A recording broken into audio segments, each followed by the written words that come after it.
কি রে বান্ধবী, তোর মধ্যে কোনো ভয় নাই, নার্ভাসনেস নাই, কি ব্যাপার? ফাইনালি আমি আমার পছন্দের ছেলেকে বিয়ে করতে পারছি, আমি তো সুপার হ্যাপি। তাই? আর শোন, আমি হচ্ছি তোর একমাত্র বড় ভাইয়ের একমাত্র বউ।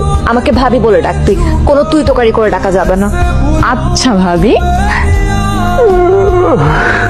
ভাইয়া, তুমি এখানে কাঁদছো কেন? বোকা মেয়ে, হাজবেন্ডকে কেউ ভাইয়া বলে ডাকে? আসলে তোমাকে তো সে ছোটবেলা থেকে ভাইয়া বলে ডেকে আসছি, পুরানো অভ্যাস। কিন্তু তুমি কাঁদছো কেন? বাবা মার কথা মনে পড়েছে? আমার বাবা মা আমার সাথেই থাকে, পাশের রুমে আছে। বাবা মার কথা মনে পড়লে তোমার মনে পড়া উচিত। তাদেরকে ছেড়ে আসছো তুমি। তোমাকে কাঁদতে দেখে একদম সব উল্টাপাল্টা করে ফেলেছি ভাইয়া। ভাইয়া না, তোমাকে আমি কি বলে ডাকবো? বিশ্বাসঘাতক, প্রতারক। প্রতারণা? আমার একটা গার্লফ্রেন্ড আছে। চোখ মুছো, ছেলে মানুষদের এভাবে মেয়েদের মতো কাঁদতে হয় না। আমার গার্লফ্রেন্ড জেবিনের সাথে আমার ব্রেকআপ হয়ে গিয়েছিল। ব্রেকআপ কেন হয়েছিল? আমি ওকে বডি শেমিং করেছিলাম। কি ধরনের বডি শেমিং? ও আগে খুব মোটা ছিল। একদিন ওর একটা পুরানো ছবি দেখে আমি হেসে দিয়েছিলাম। তারপর ও অনেক অফেন্ডেড হয়ে গিয়েছিল। তাহলে আমাকে কেন বিয়ে করলে? বাবার ভয়। বাবাকে ভীষণ ভয় পাই, তাই না করতে পারিনি। বাবাকে সত্যটাও বলতে পারিনি। তুমি আমার বউ হও বা যাই হও, আমি একটা কথা সোজা সাপটা তোমাকে বলে দেই, আমি জেবিনকে অনেক ভালোবাসি এবং ওকে ছাড়া আমি বাঁচবো না।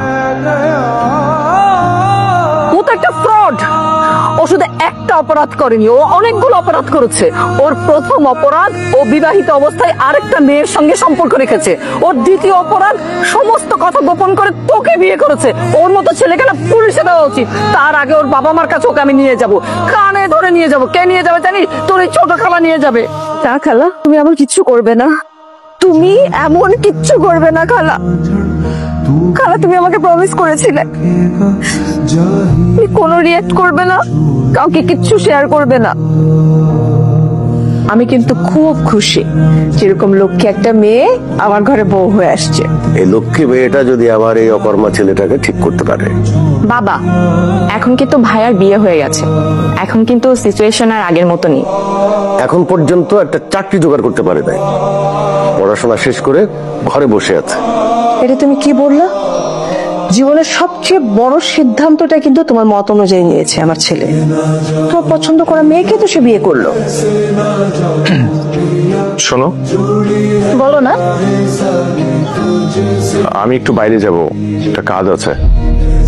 ঠিক আছে। জিজ্ঞেস করলে না কি কাজে যাব? জানি তো, জেবিনের সাথে দেখা করতে যাচ্ছ। নিশ্চয়ই এই টি শার্টটা পরে যাবে না? একটা শার্ট পরে যাও। শার্ট আয়রন করা আছে? আমি আয়রন করে দিচ্ছি। তো কাঁদবো না, আমি তোমাকে ভালোবাসি না। হুট করে শুনে তুমি বিয়ে করে ফেলতেছো। সবকিছু চেয়েছিল, তোমাকে কল দিলাম, সরি বললাম, তারপর আটকাইতে পারলাম না। তুমি চুপ করে আসছো কেন? আমি তোমার সামনে বসা, তুমি আমাকে ধরতেছো না। তুমি সবসময় আমার পাশে এসে বসতা, তুমি আমার সামনাসামনি বসে আছো। তুমি তো আগে তুমি নাই, এসো। গতকালকে রাতে তোমার বিয়ে হয়েছে, এর মধ্যেই চেঞ্জ। দেখো জেবিন, জান, তুমি আমাকে জান বলে ডাকতা, এখন তুমি আমার নাম ধরে ডাকতেছো। বলছিলাম না চেঞ্জ হয়ে গেছো, দেখছো?